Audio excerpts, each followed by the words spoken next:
A sneak peek at what's coming up next. Non-binary or queer or any of those things, Yeah. then you are statistically more likely to be neurodivergent, but Sure. not necessarily because of that, Right. but it's just because of the correlation. Yeah. There's a good That's chance it. that you are. And for one of the scenes, I had a few songs I picked, but one of them was The Sound of Silence by Simon and Garfunkel. If you know what that song's about, and if you listen to the lyrics, right, that song, I think, resonates today just as much as it did in the 60s, about people not really communicating with each other. The whole song's about people being disconnected from one another. And I think as much as we speak to each other and we're connected through social media, we're even more disconnected despite the ability to connect with people, because people say things and people don't actually process what the person's saying.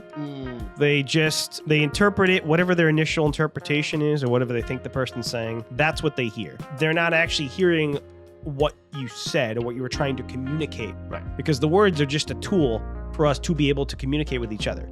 And we've forgotten what words are supposed to be for. They're just a tool to communicate ideas. Yes. And you're ignoring the idea and focusing on the word and getting upset by the word.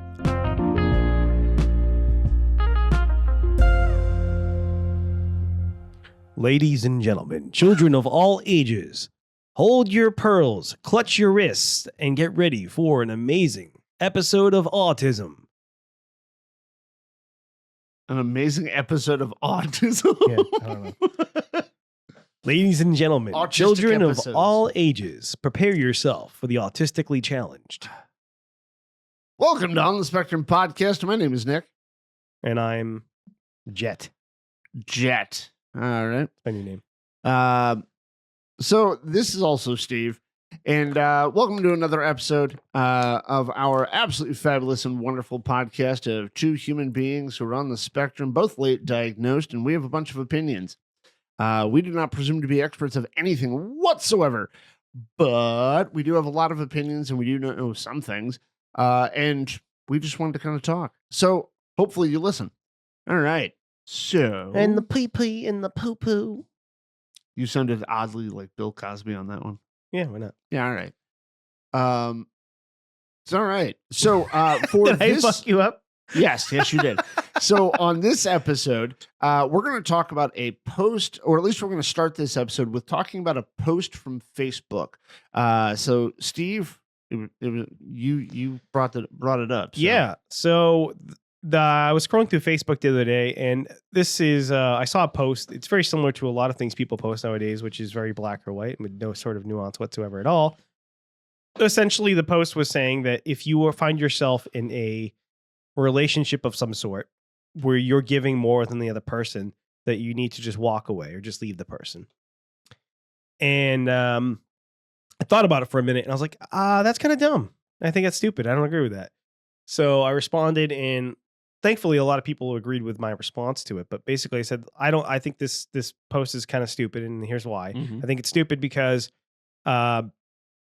in essence, I get what they're trying to say. The point of it was like, don't be a doormat. Don't let yourself be taken advantage of. Right. The problem is the way that it was phrased. It was very rigid, and it was very it was extreme in my opinion. It's like, so anytime that you're giving more than the other person, you need to just walk away. I was like, what if you're dating somebody for 4 years and you give 50-50?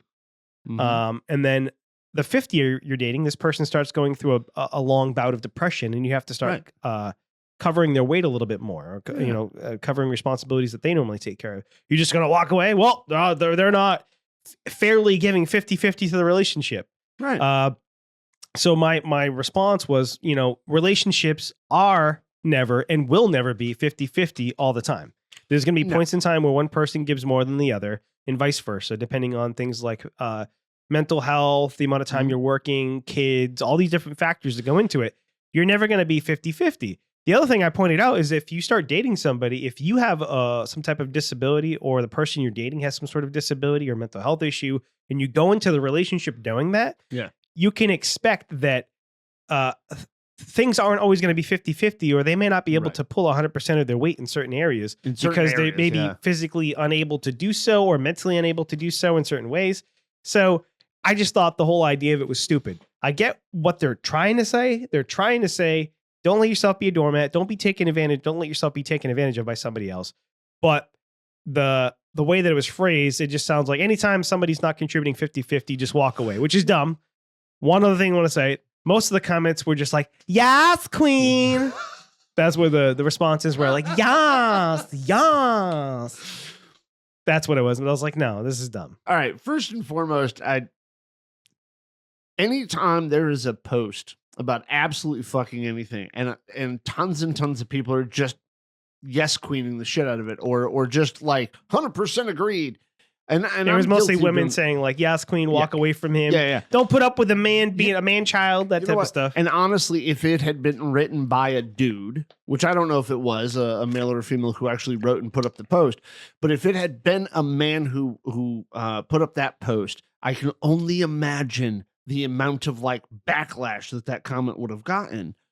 But because it was a female posting, I'm assuming it was a female posting. I don't know 100% either way, but if it was a female, I can imagine that's the response. I believe it was, but it was I think it was a group focused on relationships and stuff like that, with maybe more of like a feminist bent. I don't know too much about this particular page, but it's just sometimes people post things like that. I'm like, you're like, this isn't how relationships actually work in the real world. Like if you, in fact, this is another thing I said in the same, my long response was, if you think this way, if this is how you treat relationships, then you shouldn't be in one. Yeah.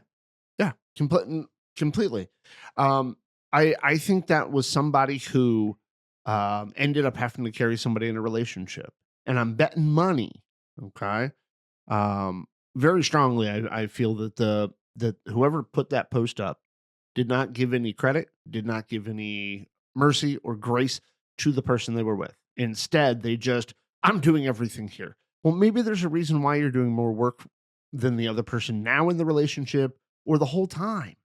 Yeah. Like if, and I'm just going to throw this out there for anybody who's late diagnosed, you might have been the one in that relationship who was not pulling their weight, but you might not have known why you weren't. I've been on both sides. I've been in relationships where I was the one doing, let's say, the majority of household chores, and I've been on the other end where, like, I'm with somebody now who has much higher I don't want to say standards. It's more so like they have a certain schedule. They like to do things. Right. And my schedule doesn't align with the way they do things. Right. So they end up doing a lot of things. And I've explained to them several times, like, I will gladly do any of these chores. You just go and do them before I do them. And I was like, if you didn't do it, I would do it. Like, if you leave dishes there, I'll wash them. Wait. If you leave laundry, I'll do it. But if you do it before I even get a chance to do it, hold on. The same thing where we're getting real close to stating what we put in that post that I was saying. We don't want to get all that backlash like I got. No, because I've also been in my previous relationship. I was with that person for about 4 or 5 years. And when I was with her, she didn't do anything around the house. I was working full time and I did all the laundry, all the cooking, most of the cleaning. I've been in those too. And so I've been on both sides, but like I would get frustrated sometimes that she wasn't cleaning up.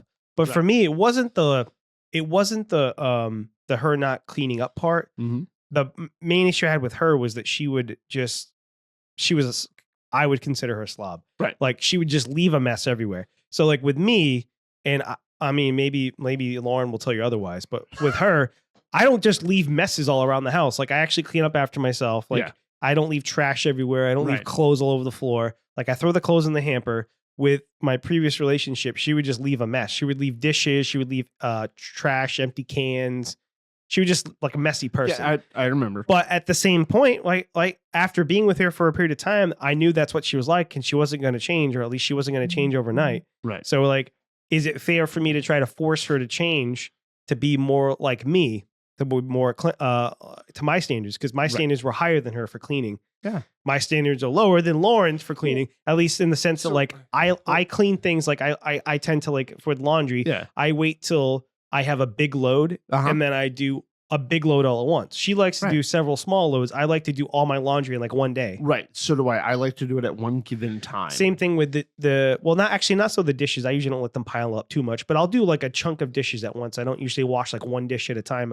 I'll let a few in there, pile up a little bit, and then I'll do a bunch at once. Yeah, but you guys also don't have a dishwasher, so it's a little bit different in that situation. I'm not going to leave like something stinky in the sink or something, but like if I have a few plates pile up, a few glasses. So when I didn't have a dishwasher, I wouldn't let the sink pile up. Right. I would do some. And a lot of the times it would be by the end of the day, I would do whatever dishes I used that day just so they wouldn't pile up. But once I got a dishwasher, I do it once the sink is full. I unload it, I reload it, whatever. Unless, like I said in that post or the previous episode, I do it, when I'm asked to. And I got a lot of flack for that post.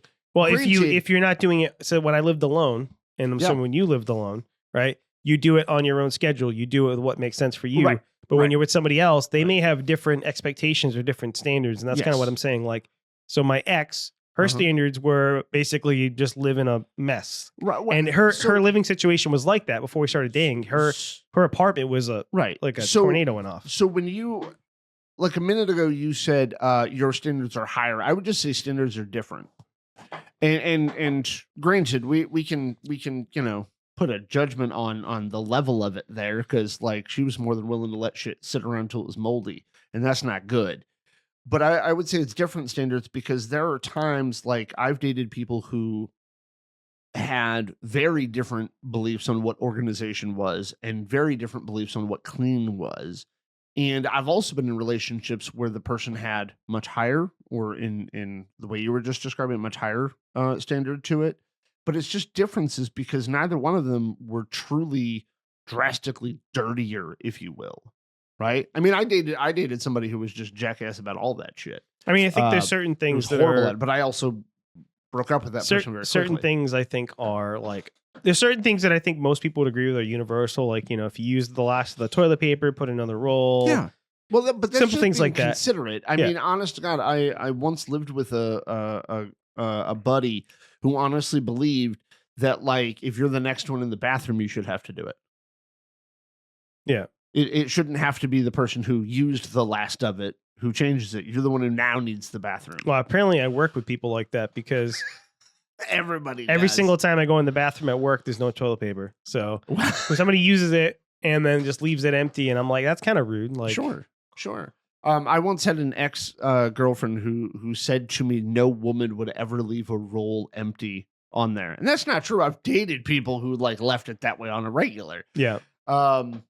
I mean, Natalie tried accusing me that tried accusing me of that the other day, and I said that wasn't me. I wasn't home. Yeah. And she was like, "Well, I was the only one home. Who else would have done it?" And I went, "Well, that's your answer. It was you. I just got home." Yeah. Well, oh, it was me. And I was like, Yeah. "See, you saw that it was empty and immediately assumed it was me." But anyway, before we do this entire episode about that, I'm going to go back to the effort part of it. A lot of the times when I see posts like that, it's usually somebody who's got a little bit of vengeance in them. They're a little bitter about something. And yes, it's Maybe they were in a relationship like I was with my ex, where Yes. I did all the cooking, all the Yeah. cleaning, all the laundry. I Yeah. did everything. But in that regard, Yeah. how much responsibility is it of the person who's putting in that level of By effort the to way, let the person I get away should with it? specify the post, Yeah. because it was very general and vague. Yes. It didn't specify putting in 50-50 as far as household chores No. and stuff. It just said putting in more effort. Right, more than the other person. So I don't know what they meant by that. They could have meant maybe putting in more emotional effort. They could have meant Sure. maybe just trying harder to like connect in the relationship. Yeah. They didn't specify. Right. But just the whole general idea was, if you're putting in more than the Yeah. other person, then walk away. Right. And I think there is a point in which you have to walk away. But where is that point? Like, what's the cutoff line for that? But also, like, if Yeah, I think the I think problem it is goes like what back I to said is how like we people. date. Yeah. I think it goes back to how we date. Like, if you go on a date with somebody and the person is not dressed up as much as you are, that should be an indication right there that they're not going to be putting in what you consider to be the level of effort needed. Yeah, I mean, it depends. Like on first dates, I think when I was younger, like my early 20s, I thought I was supposed to like dress nicer and Well, stuff. yeah. But then when I got older, I realized like first dates can be casual. So a lot of times on first dates, I wouldn't dress up super fancy. I'd just wear some Hmm. jeans and a nice t-shirt and just go get coffee or something. Like it wasn't anything. I think it's a waste of money to go out to a fancy restaurant or Sure. something on a first date. Unless So- it's somebody you've known for a long time and you already have kind of a relationship with Yeah. them, but you're just starting to date. Right. Then maybe. But like if it's somebody you don't know, why are you going to go spend like $100-$200 on dinner? So I made the mistake one time of not dressing up enough. Yeah. and I call it a mistake just because of how bad the date went. It really wasn't a mistake. It was more of, they believed a person should dress to the nines, and I was like, well, why? But I developed, I started to ask people when I'd go on first dates or set up a first date, I would ask them questions of what they considered to be a good first date. Like, what would be a good place to go to for a first date? And when they would ask me the question in response, I would go to get a cup of coffee. And immediately they were like, oh, so you want something more casual.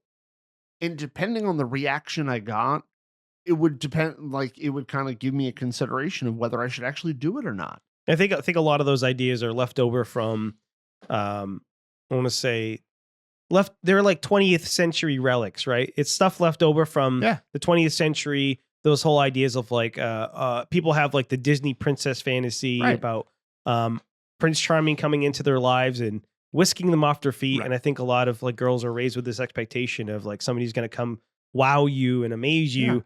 And I think some of it's sexist. It's like this we have, modern relationships are very different from how it was, let's say in the 1940s or 50s. Right. Mm-hmm. But we still have some of these like relics, these leftover ideas, these weird social expectations. And it's like, some people do. There's a lot of women who don't have those expectations. I've been on lots of dates with girls who didn't expect fancy things or whatever, but I've also talked to women who did. And I think the women that do, they kind of like that's, they have those leftover, those relic expectations of being wined and dined and amazed, and a guy's supposed to put in all this effort, but that's coming from a time period where, like going on dates was a much more serious thing. It was more about the courtship process, about like getting married and having kids and having a family. Yeah. And dating nowadays, in my opinion, is much more casual. So when I was describing that, I didn't necessarily just mean like fine dining experience compared to like going to Chili's, right?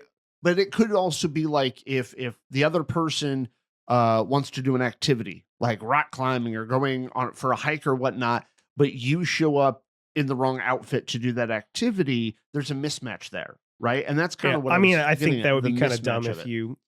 I personally, I think if somebody invites you to go rock climbing and you show up wearing the wrong stuff, well, that's your fault. Okay, so the point of what I was trying to say was the mismatch of, the expectation, right? Like, so whether it's fine dining compared to Mickey D's, which my standard is don't take somebody to Mickey D's if you're going on a fucking date. Like, don't do that. Some people find it okay, but like, it's the mismatch of that. Like you say, first dates are casual, period. No, I don't say they have to be. I'm saying, in my opinion, they should. Casual is fucking weird. I was saying I think they should be. I'm not saying that they have to be. No, you're saying should. Like, what if it's somebody who's like, somebody who's from India and their parents have an arranged marriage for them, and their first date might be fancier because the expectation is we're going to marry this person. Yeah, why not? But like from our context of like America and dating and the way we date, growing up in the late 20th century and now like early 21st century. I think first dates, it's a waste of money because if you're gonna meet somebody on fucking Tinder or Bumble or some shit, and you go out and you spend $200 on a date and then you don't like each other, you just wasted fucking money. It's stupid. So I would actually say that's part of the inequality of dating is like men have to impress, whether it be through finance, job, independence, whatever it is. Men have to impress, okay, and women have to look good. And we both have to put effort in those categories to reel somebody in, Andrew Tate. To hook some, what? I said, all right, Andrew Tate. I'm just kidding. No, I mean, but that's the I know, I'm joking. I'm Sarcasm. I mean, I actually, I went on a first date with somebody. And I was dressed kind of nice. Not in this beautifulness. I didn't own it yet, but I was dressed kind of nice. I was in a dress shirt and shit. Because that's what she said. She said up front that she wants to see me at my best. And I said, okay, cool. So I showed up. So you showed up in your finest pressed bowling shirt and your I dressed best cargo shorts. Your finest sandals with your best socks. My best sandals. Yeah. But so I dressed up. Premium Crocs. Button up the front shirt, pair of slacks, decent shoes and shit. I shaved and I fucking combed my hair and shit. And, I actually prefer you with the beard, but so do a lot of people. Thank you, everyone. Yeah, the less of your face we can see, the better. Yeah, I knew that's where that was going. I'm kidding. So I went on this date, and when I showed up, and she said, "That's really the best you can look." Yeah, not your clothes are cheap. not, well, at least you tried. No, that's the best you can look.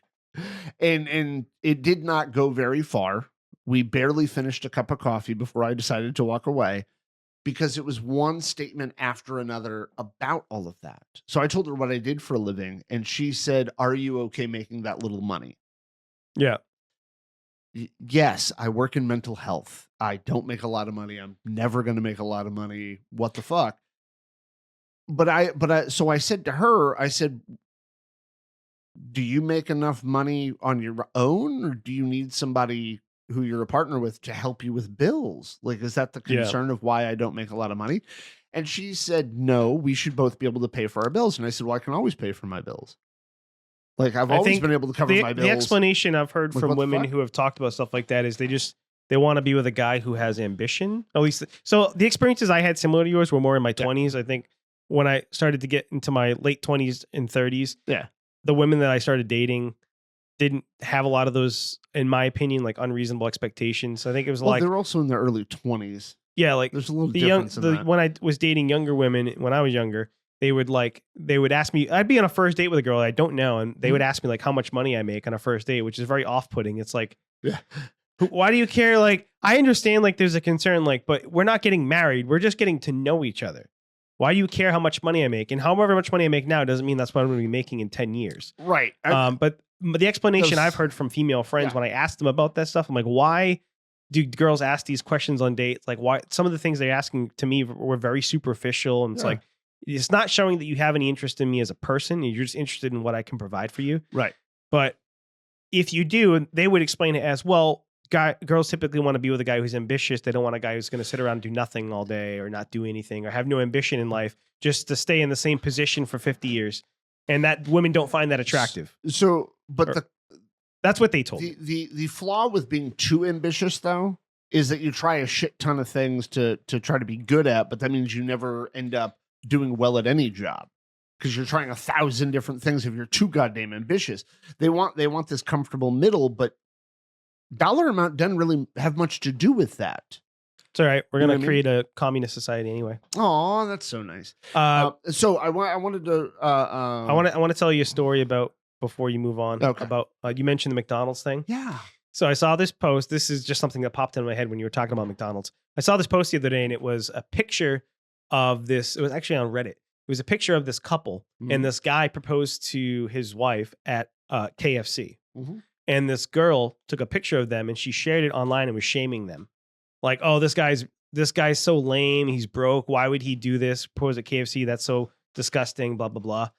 And then she posted it on Twitter. Uh-huh. And then KFC ended up funding the wedding for this couple and like flying them out to like some place in South Africa.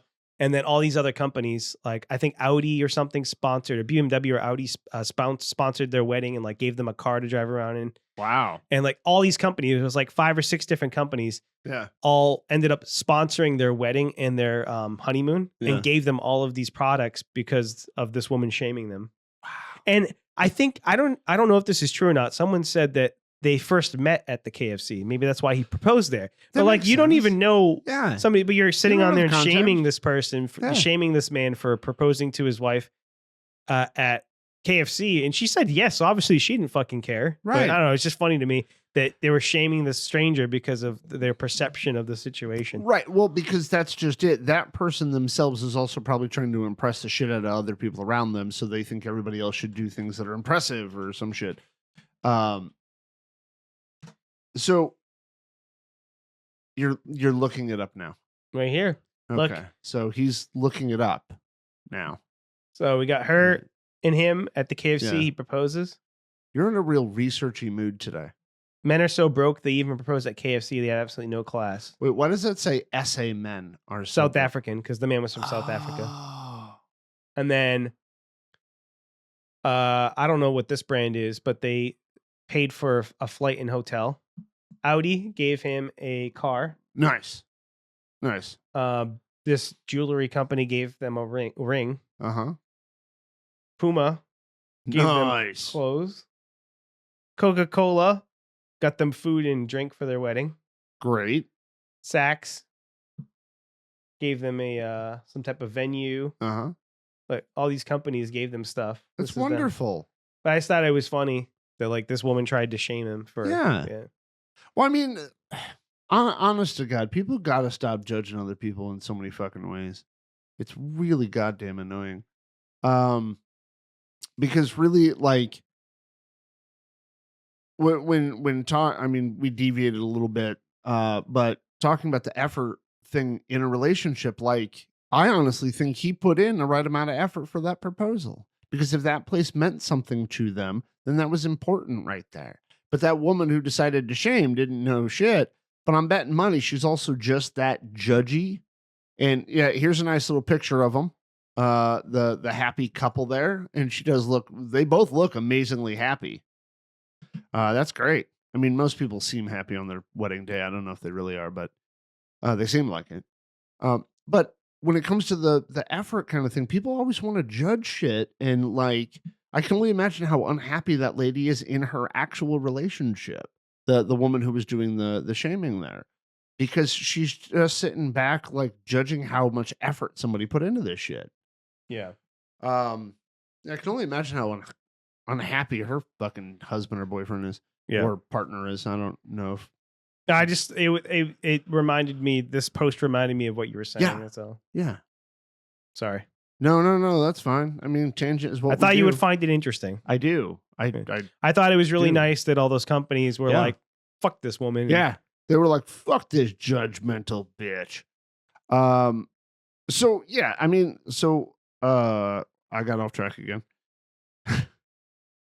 All right. So effort in relationship. Well, okay. So talking about people with disabilities, talking about people with differences about them. When it comes to the effort, so I started very early on in when it came to like dating and stuff. I started in the very first couple of dates, first 3 dates, saying to people and having a conversation with people about our red flags, about our deal breakers. They used to be called fucking deal breakers. Anyway, about our deal breakers, right? And I would have that conversation very upfront in the relationship, just purely to get it out the fucking way, right? So we don't find shit out like 6 months later or something, right? I think the problem with that is most people you go on a date with are probably not going to be honest with you. Or, well, first of all, it requires you to be aware of what your red flags are, but also be willing to share them. Yes, but that was part of my test, if you will. Okay, that was part of my assessment. Like, are you self-aware enough to know what your issues are, and are you willing to share them with somebody that you might potentially have a relationship with? I went on a 15-minute date with somebody at one point, and I was talking to him, said, "Hi, how are you?" We did some basic chit-chat stuff, and I said, "Here's this thing that I like to do, just so we're not wasting each other's time. It'll be much quicker, or it'll allow us to get to know each other a little bit better, a little bit faster." And I would propose this idea, and this person said, "None of my exes have anything bad to say about me." So I said, "Thank you very much." And I started walking away, and she goes, "Well, what's wrong? Just because my exes all like me?" And I said, "Then why are they your exes?" She was like, "Well, because none of them were good enough for me." And I said, "Have you ever met anybody who was?" And she goes, "No, I'm still waiting to meet the right man." And I said, "Cool. Enjoy that search." Because she either A, is willfully unaware of the things that she did wrong in the relationship, or the things that people have mentioned to her are, deficiencies in relationships or whatnot, or she was trying that hard to cover it up. And in both cases, no thanks. On the reverse side of that, think about it. Once I got diagnosed with bipolar in 2011, I felt like I should tell people that I was bipolar, that I have bipolar, because it's something that's going to affect everybody's bipolar, though. Everybody's a little bit. All right. Yeah. All right. Great. So when I started telling people that I was bipolar, like, that's my response when people say, "Isn't everybody a little autistic?" Okay, great. And then I just keep talking about whatever the fuck I was talking about when it comes to autism. I had somebody the other day, I mentioned our podcast because I thought it was a good moment to bring up our podcast, because the person had a kid who was very much on the spectrum. And the woman's like, "Well, aren't all of us just a little bit?" And she was like, "Because it's a spectrum, isn't everyone there?" And I went, "Okay, so when it comes to, maybe getting services or whatnot. I just continued on exactly where I was in the conversation and just glazed the fuck over that. Because on one hand, if this is what they believe and this allows them to be able to work with their I think it was nephew, then so be it. I'm going to leave them with that opinion. On the other hand, too, if they carry that opinion, eventually they will learn better. But it's not my place in that given moment to go, how dare you? Not everybody is. Blah, blah, blah. You know, get all up in Sometimes arms it's and not bullshit. worth the air to make the argument or Well, to try to explain it to somebody. It's not like they're going to hear it anyway. It's kind It's of like it's the lady kinda, the other day who told me that everybody has ADHD, and I was Yeah. just like, okay, like it wasn't Okay. it wasn't worth arguing with this lady, so I just let it go. But I mean, it's There's also a lot of prerequisite information that people Yes. need to have, and if they don't Yes. have any of it, then it turns into a long conversation, Yeah. and then it sounds like you're lecturing or mansplaining to them. Right. So it's like, all right. and generally, I don't have a problem lecturing to somebody. It's just there are times and places for it, as well as, is this a person who's going to hear me if I'm just berating them about their opinion? And are they saying it because they're trying to like find some level of a way to relate to somebody that they know in their life who is on the spectrum? And maybe they are, and maybe that allows them to connect with that person. So far be It's it just for an me to break ignorant that comment. bubble. That's all. It is. It's dumb. But maybe the person's only at the beginning of their journey of understanding autism. Everybody needs to fucking know know. everything all the time, Nick. Oh my God. And you need to be 100% absolutely right all the fucking time. We have the and internet. There's fuck no that idea. excuse. Yes, we do. Yeah. Like, No excuse for ignorance. I have ChatGPT. I have Gemini. Yes. Okay. I know we were going to go into a different topic. I know we were going to, but we're leading into something that's been frustrating the shit out of me. And there's so many content creators out there right now making content about this. And I need to voice this opinion, and I want to find out what you have to say too. But it's based on that idea right there. So fuck the other half of what we're going to talk about this week. We can hold it for another week or whatever. I'm calling an audible on this one, man. It is relatable versus informational. Okay. And that's how somebody actually worded on their post. But a bunch of content creators are talking about how autism TikTok, and I'm assuming it's happening on other social media as well. People are just putting out content that's misinformation just because it's relatable. And what the fuck is wrong with relatable? Like, I think we're starting to create too high of a fucking standard of things. Look, if somebody is dumb and ignorant as fuck, and they are giving out the worst horrible information ever, but if it brings people to an understanding about themselves so then they can go see, well, that person's full of shit, but at least now I understand for myself. So relatability is important. I think you can do Finding a tribe both. is important. I don't know if I fully understand what you're talking about, but I Okay. think you can do both. I think you can make stuff that is both relatable and informative. I agree. I agree. You can make both, but I think the idea of shitting on Do you mean- everybody's point of view is a bad idea. Do you mean relatable and informative? Do you mean that the purpose of the video is to be more relatable rather than be factually correct? Yes. So because people can share information that is incorrect or just share their opinion rather than sharing what So the how commonly assumed to be. So how one person framed this was, you can make relatable content or you can make factually correct information. Now, I think you can do both, but I also think that there are times where people will see videos that will say things like autism traits you didn't know about. And then immediately somebody will make a retort video and go, well, that's misinformation or that hurts the community. Is what they said actually hurting the community, or is it making other people feel like they're connecting with some of that stuff? Because does every autistic person have a problem making eye contact? No, but quite a lot of them do. And if you're a person who never even fathomed to think about if maybe you were autistic, but you have a problem with eye contact, well, maybe your ass might want something relatable first and then find out, no, it's not actually a trait of autism. It's not necessarily a trait of autism, but it is for some people. Like the trope about liking trains. There's a lot of fucking people who are autistic who don't like trains, and there's a lot who do. So if somebody puts up something that says special interest autistic people like, and trains is number fucking one, Because there are autistic people. There's a bunch of autistic people who like fucking It trains. could also be a joke, like could poking be. fun at the stereotype. And it could be a joke for it.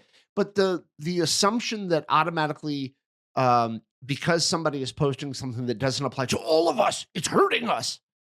Fuck off. I would rather have 1 million people come to an understanding about themselves of possibly being neurodivergent of some type because they found something relatable and then they find out the truth, opposed to a couple of creators being rigid as fuck in their application of what we put out there. The conversation we had about cognitive distortions and all or nothing thinking. Yes.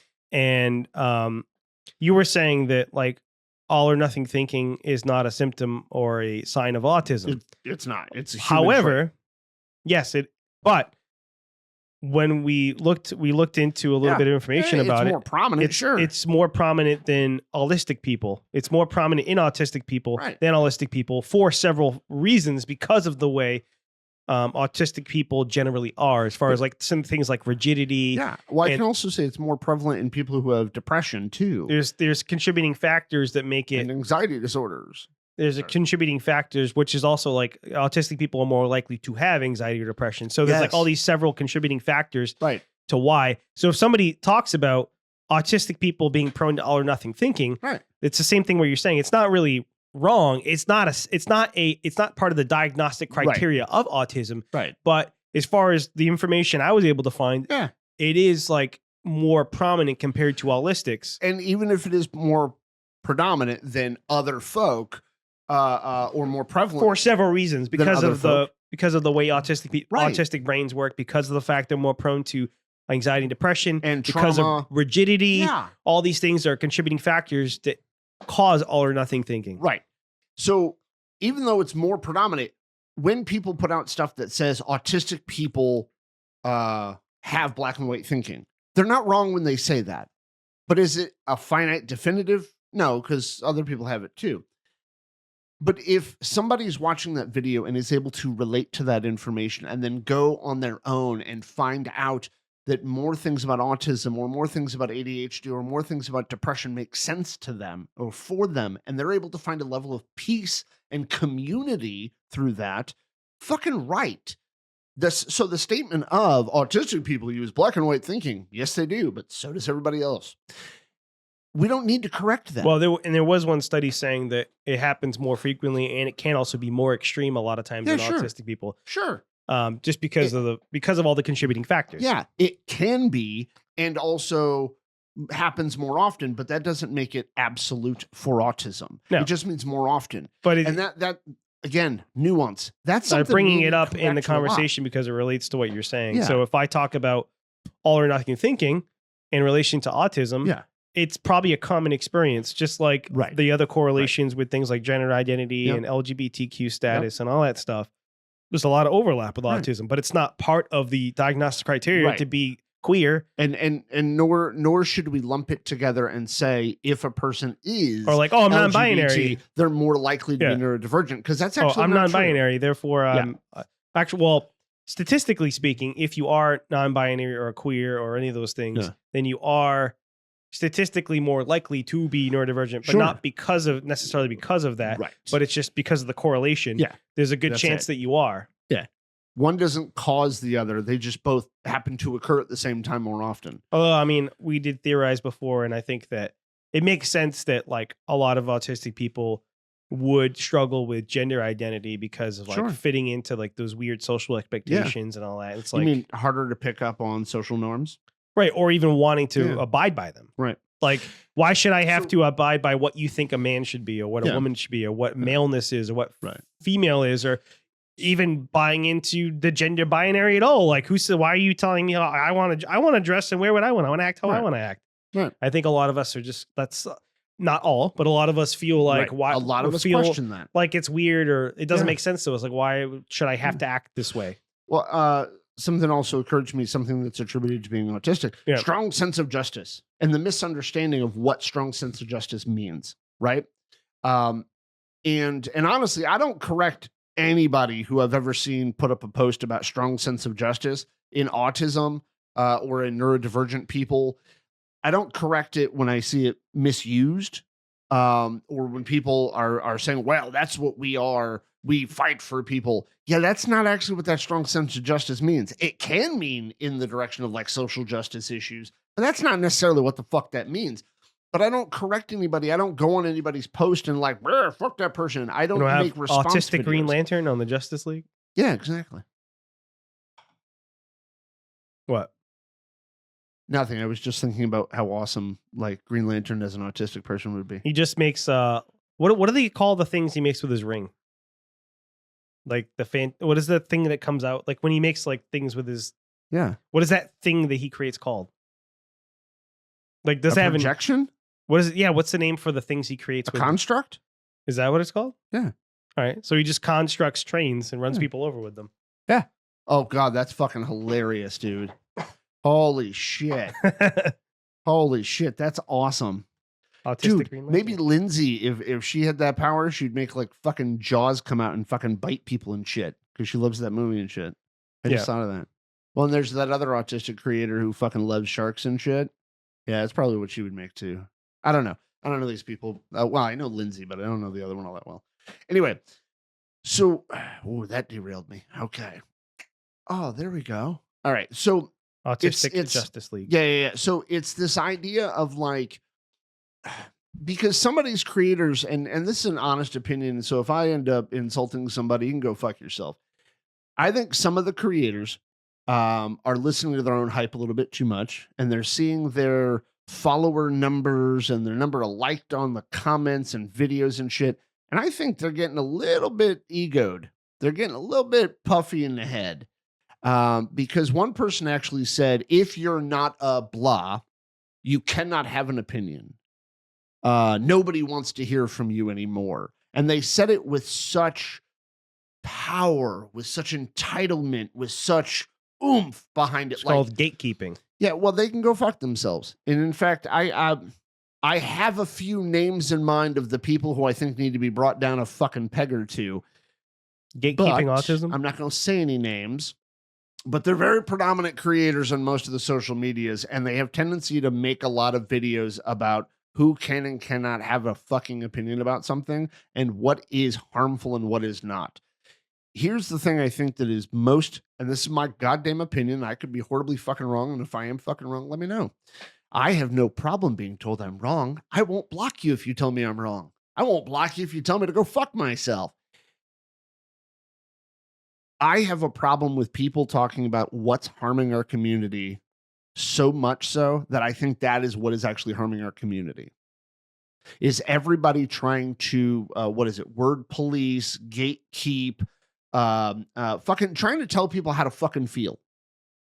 Trying to tell people what is an excuse and what's not an excuse. All of this shit, I think, actually harms the autistic community or neurodivergent community far fucking more than somebody saying the wrong fucking thing at the wrong fucking time to the wrong fucking person. I think it's far, far more harmful to all these people trying to dictate or be dictators of our community. Here's an idea.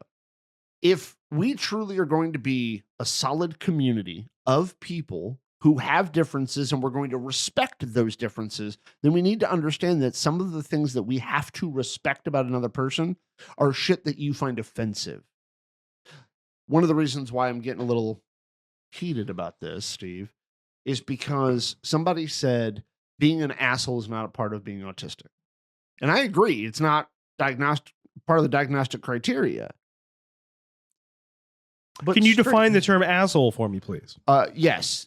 This guy, he's an asshole. He says fucked up shit, and I don't maliciously say any of it to hurt anybody's fucking feelings. Yes, you do. You should know better. But I end up saying things that, you know. He said Moo Dang was ugly earlier. That's what he said.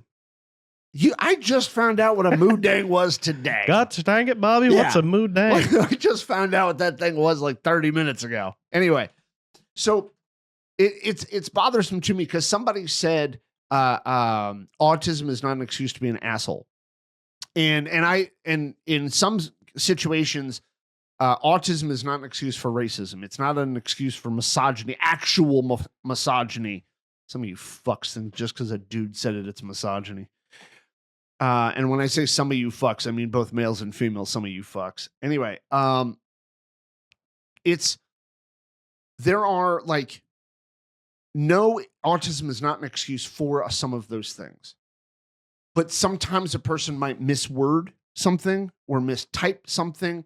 And it's not necessarily mistyped in the sense of, if you don't look at it from a shitty, fucking hateful view of somebody, you might look at it in, well, good faith. What we say if you in will. on online spaces is, Yeah. if you look at something and you you take it in the least charitable way when you're reading it. There you go. Least charitable way. So you're Let's assuming not assume somebody's you're an assuming the asshole. worst, or assuming the Yeah. worst, the least favorable interpretation of what they're saying. Right. Yeah. If you like, put it this way, because I actually saw this exchange earlier today on a post. Somebody put up a post, and they actually asked for people's opinion about the way they were dressed, which I think is stupid. Don't ask the fucking internet about how you look. But they asked the question because they were about to, I don't know why they were dressed this way. It looked almost like they were going to a goth event or some shit like that. But anyway, they asked, how do I look? Okay. And somebody in the comments said, you shouldn't leave your house. That's all they wrote. You shouldn't leave your house. There's no context to it. There's nothing more than just, you shouldn't leave your house. Right. And there was like 40 fucking comments shitting on this person saying, I looked at your profile. You can't say nothing. You look blah, blah, blah. You're a big fat person or whatever. And a couple people were like, how dare you shame somebody? They didn't shame any. They didn't say anything actually bad. They just said you shouldn't leave the house. Maybe in their opinion, this person is not dressed appropriately for society or public or whatever event they're about to go to. That's their right to have that opinion. This fucking creator put up a goddamn picture and said, how do I look? Stupid idea to begin with. But also, one person in the comments said, you have no right to criticize anyone unless you look better than them. Which that in itself made like, what the fuck? Who determines that? Who determines who looks better and looks worse? But here, that's what I mean. But here's the thing about it is, if you put out a post, I do think it's funny when like you have some like old balding overweight dude telling some like young attractive woman that she's not that hot and stuff like that. It's like, come on, dude. That's his opinion.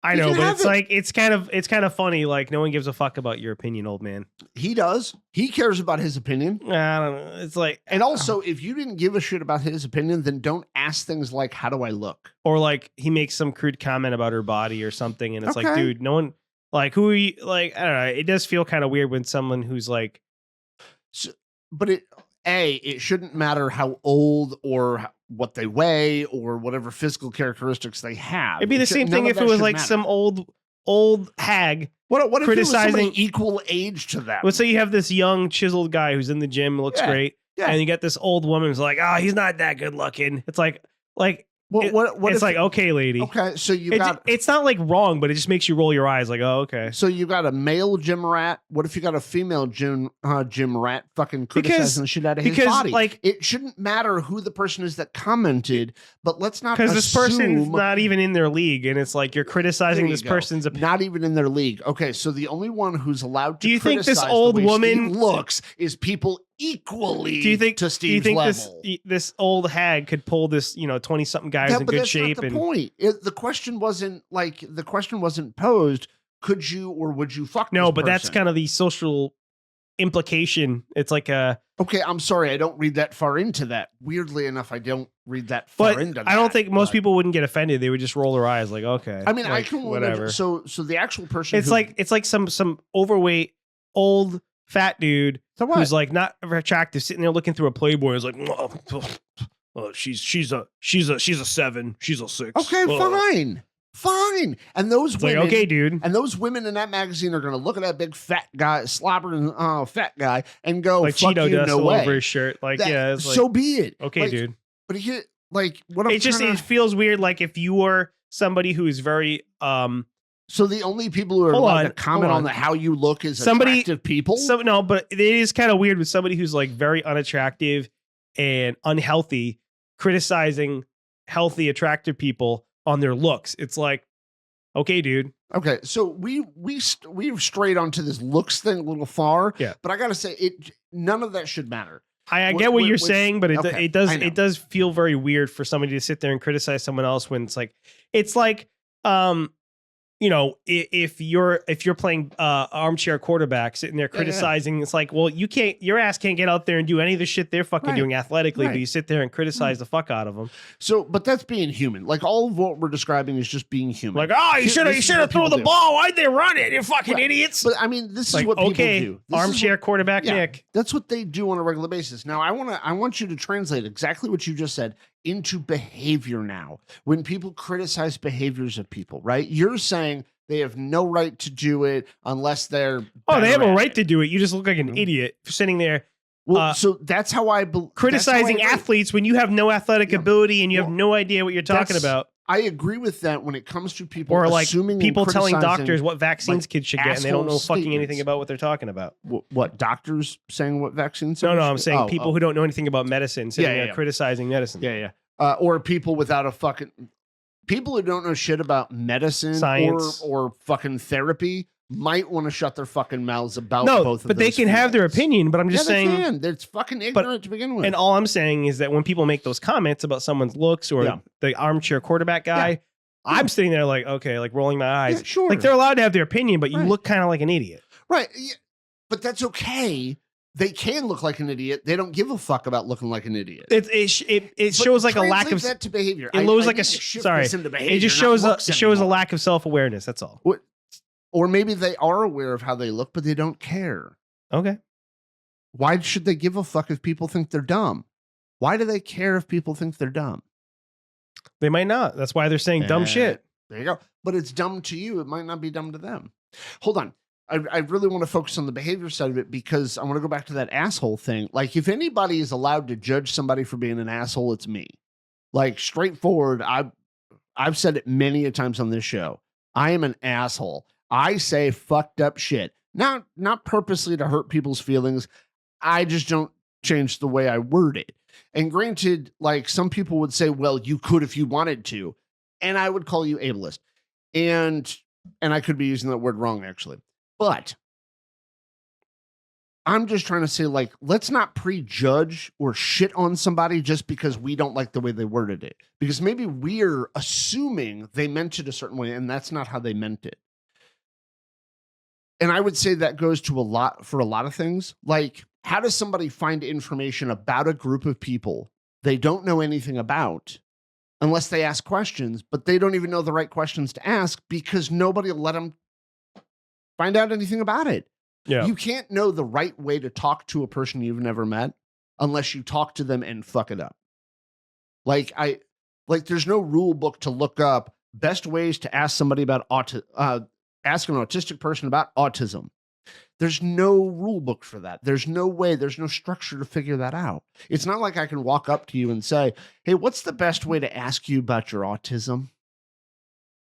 What's the best way for me to dispel some of my myths about autism? How do I learn more from you, autistic person, about things that I didn't know were misinformation because nobody's willing to tell me about it? We've got to expect. I think autistic people are a monolith. That's all. Yeah, well, I honest to God, I think that term is thrown around so much. I still fucking hate the phrase, if you've met one autistic, you've met one autistic person. I hate that fucking phrase because the implication of what that really means. It means that none of us are similar in any way, shape, or fucking form. That's what the fuck it means. And I don't like it. Like, we're all autistic. I think what it's meant to do is to show that that there's differences in us. No shit. There's human. Different ways that we present, and the spectrum is very different. And people have different hypersensitivities, have different hyposensitivities, have different literally about every support needs possible. Right. So it doesn't make us unique. Right. But the problem with autistic people is that, or the problem with the perception of autistic people is sort of the opposite, is everybody has kind of a very narrow perception of what autism is. Yes. And I think that's why people say that, is to remind them that it presents in very different ways versus. But that in itself doesn't dissuade that. What's going to dissuade it is by you being different, is by you not being that thing. And if you do match up to the stereotype of autism, then you be you. And maybe in your case, you point out to other people that not everybody with autism looks and acts like me. And I know I'm getting a little heated about this. It's just every time I hear somebody say, we're not a monolith. Well, no fucking shit. Neither is all white men. And yet y'all want to talk about all white men being X and having X belief and was treated X when they were growing up. And that's not true either. We need to start treating, like, if we want to be treated as individuals, we need to start treating the world as individuals in that regard. But we're all artistic. Artistic? We're all autistic. And I think being so, there are certain things that we all have in common. I think individualism can be a good thing, and it can also be a bad thing. Same thing with collectivism. Case, it's going too far. Same thing with collectivism. I look at it, individualism and collectivism. I look at as two different ideologies, and they're two different extremes. They're two different tools in a tool bag. Sometimes you want to look at things from a collectivist point of view. Sometimes you want to look at things from an individualistic point of view. So, for instance, I think in mental health, right? Yeah. If you're a clinician, right, or you're dealing with people, right, you probably you work from an individual level because you're working on an individual person and their individual situation or things, their needs, their whatever. Stuff. Yeah. When you're dealing with like social issues, right, or you're somebody who works in mental health, dealing with society, then you look at the collective. Like you have to look at the generalities, when we're talking about political things, right? We're talking about, generally speaking, about collective things, like what's good for the majority of people. Right. And I think that depending on what the subject is and the given circumstances, we can lean towards individual and lean towards collectivism. And with this particular thing you're talking about, when it comes to conceptualizing autistic people, I think you need to look at it from both sides. I think, yes, the individual side of it is important, understanding that every individual is different, but also understanding there are certain commonalities between all of us. And when it comes to activism and trying to help autistic people, obviously you want to look at it from a more collectivist point of view. Well, I also think like we had Oswin on the show, and I think from Oswin's perspective of being an advocate and activist, right? I think them stepping out and saying all autistic people need help, or people with disabilities need help. And here's what we need from the world. I think that collectivist works really, really well. Yeah.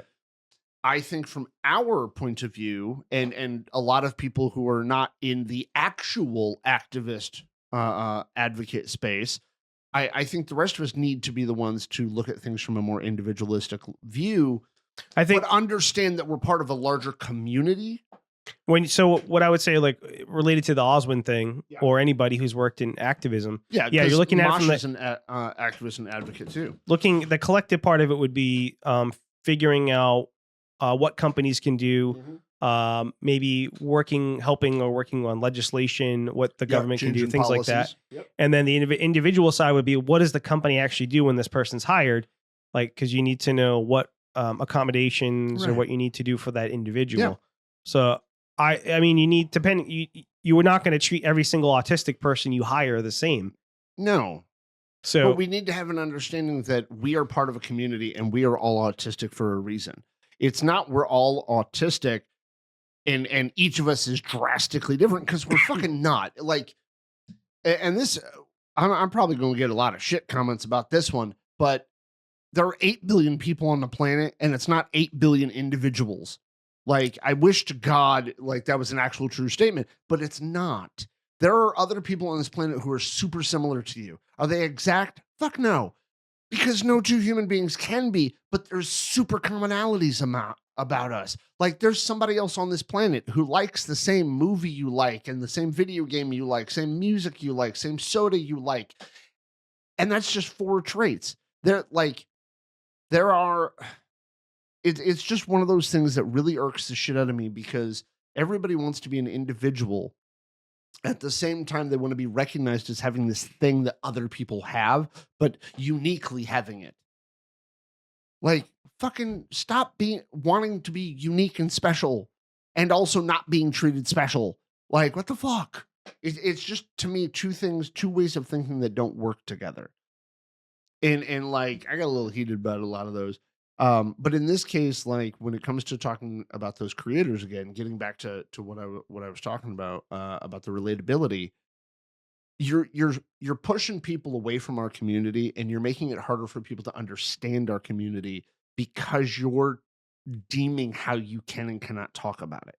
And not just deeming how you can and cannot talk about it, you're also vilifying, blocking, and pushing aside, ostracizing people because they get something a little wrong or it's not quite 100% accurate.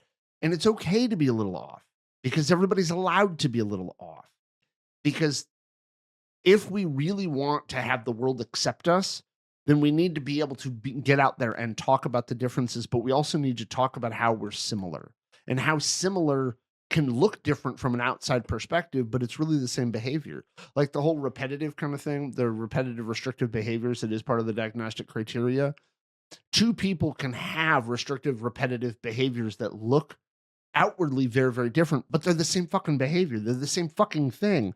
It's still a restrictive or repetitive behavior, but the expression looks a little different. We need to be able to see the fact that it is the same fucking thing because that's what unifies us as being autistic and or ADHD or whatever neurodivergent you Until want to the say. cure goes global. Until the cure is global. Yeah. And then we don't have to have this conversation ever again because we're all the same.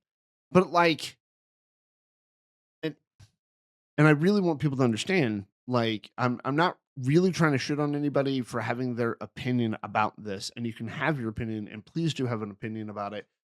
And especially if you are autistic or you're considering you might be autistic or you're self-diagnosed or you're diagnosed, like, come join the family, come join the community. Like, all of us together makes the world understand us better. Family. God, I love that song.